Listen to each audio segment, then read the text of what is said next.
Gente, estou aqui de volta. É, com mais uma do cotidiano. Tava aqui pensando, né?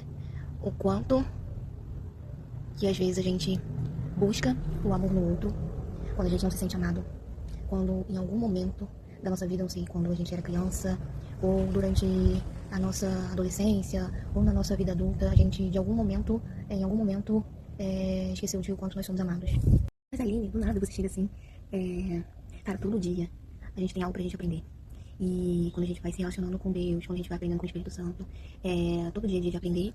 E a gente observa algumas coisas, né, na vida das pessoas que nos fazem, nos traz à nossa mente coisas que a gente aprendeu e que o outro ainda ou não aprendeu, ou ainda vai aprender.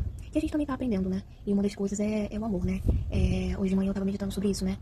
O quanto eu sou amada, o quanto eu sou preciosa. Tudo em Cristo Jesus, né? A gente começa a aprender essas coisas com Jesus, né? E hoje de manhã eu tava pensando sobre isso, assim, nossa, como às vezes a gente, por causa do que o outro fala, ou porque alguma coisa na sua vida já aconteceu e alguém te desprezou, são muitas situações, né, que às vezes a gente fica meditando e às vezes como o outro nos trata, às vezes a gente acha que nós somos, nós não somos amados por essas circunstâncias e aí quando a gente fica meditando nessas coisas a gente acaba crendo. E aí que hoje de manhã tava pensando nisso e resolvendo ficar com o quanto eu sou amada em Jesus, o quanto eu sou preciosa, o quanto eu sou perdoada. E assim, às vezes a gente fica buscando no outro aquilo que a gente não vai encontrar, que é o amor verdadeiro que vem de Jesus.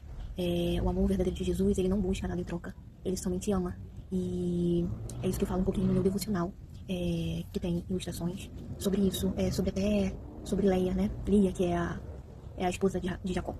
Que ela não se sentia amada, né? Porque Jacó amava Raquel, que era a primeira esposa dele, que seria a primeira esposa, só que acabou que Labão, o seu sogro, o seu tio, né? Primeiramente, o seu tio deu a Lia, e aí ele acabou se casando com ela, e depois se casou com a Raquel, só que ele era apaixonado por Raquel.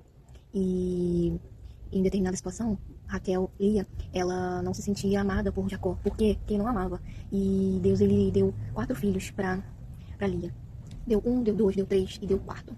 Somente no quarto ela glorificou a Deus, ela foi grata a Deus. Porque ao invés dela ficar olhando para as bênçãos que ela estava tendo, na verdade ela ficou olhando para aquela situação em que ela não se sentia amada, por causa de Jacó que não dava importância a ela.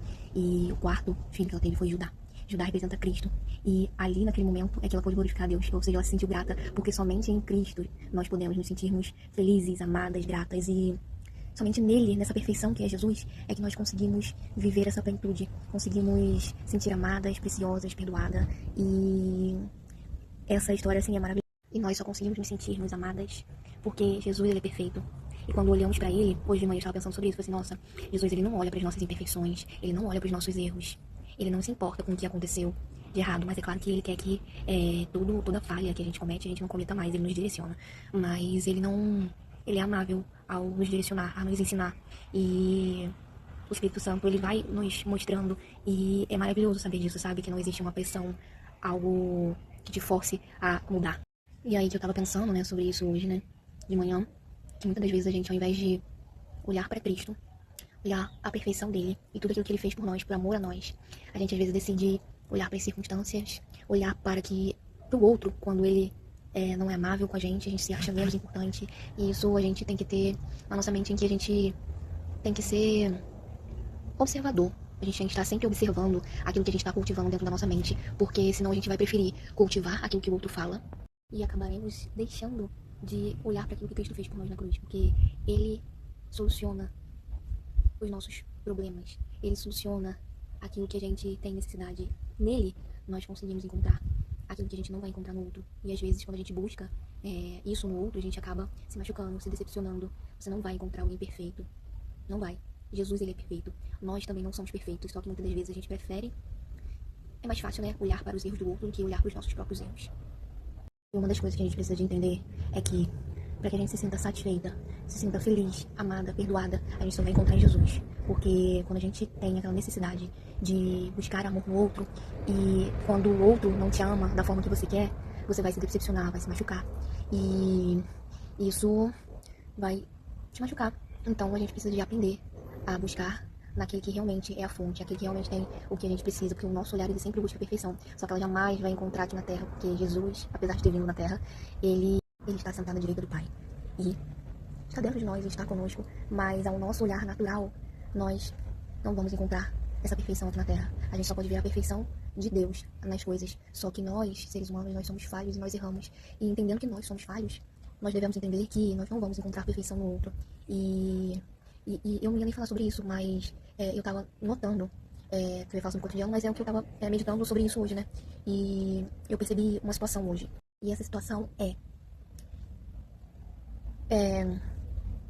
eu encontrei uma pessoa hoje, e aí essa pessoa, ela falou comigo, uma criança. E aí essa criança, ela falou comigo e falou meu nome. Oi, Aline. E eu noto que ela já fez isso umas 2 ou 3 vezes. E sempre, e como eu sei a situação dessa criança, em que ela é muito, como dizer, os irmãos perturbam muito ele. E aí, eu notei isso, e quando a criança acontece muito isso com ela começa a não se sentir amada, né? Porque tanta perturbação e comparação. E aí que eu comecei a tratar essa criança muito bem. Perguntar como ele estava indo na escola, se ele tinha aprendido. E aí ele começou a conversar comigo. E aí eu comecei a mostrar a importância que ele tinha em dar atenção pra ele, não perturbar ele. Que ele umas 2 ou 3 vezes veio falar comigo, falando, oi, Aline. E eu assim, achei diferente. E aí que eu pude notar isso. Que como eu dei atenção a ele se sentiu amado. E aí, ou seja, a criança, ela vai buscar alguém que possa amá-la. Eu também era assim, de ficar muito buscando se sentir amada, e quando a gente não se sente amada, a gente vai buscar quem nos ame. Só que quando a gente cresce e a gente aprende que as pessoas podem nos decepcionar, e a gente aprende que Jesus nos amou em sua perfeição e nos amou sem querer nada em troca, e o amor dele é perfeito, nós começamos a entender que nós somos amados por ele, e aí a gente não passa a buscar o amor do outro. Por isso que, quando a gente aprende que a gente não deve buscar do outro, a gente precisa buscar em Jesus, a gente passa a buscar nele, se sentir amada. Mas é claro que a gente, em determinados momentos da nossa vida, a gente não precisa de se sentir amado pelo outro também, quando a gente não está em momentos muito bons, porque a gente nem sempre está bem, a gente vive coisas na nossa vida, e às vezes tem dias que a gente não está bem, e aí quando a gente também pode se ser amado pelo outro, né, isso não é uma exclusão, mas a gente não deve ficar buscando isso no outro, porque isso acaba nos decepcionando. No amor de Jesus por nós. Porque se a gente decidir meditar em outras coisas, em situações que eu falo no meu devocional, sobre não se sentir, em algum momento na vida, não se sentir importante por causa do outro, daquilo que o outro te fez sentir, isso pode atrapalhar se a gente ficar meditando naquilo, ao invés de meditar naquilo que Cristo fez por nós na cruz, o seu amor, né? E quando a gente decide mentalizar essas coisas e não aquelas que não são verdadeiras, a gente começa a se sentir amada.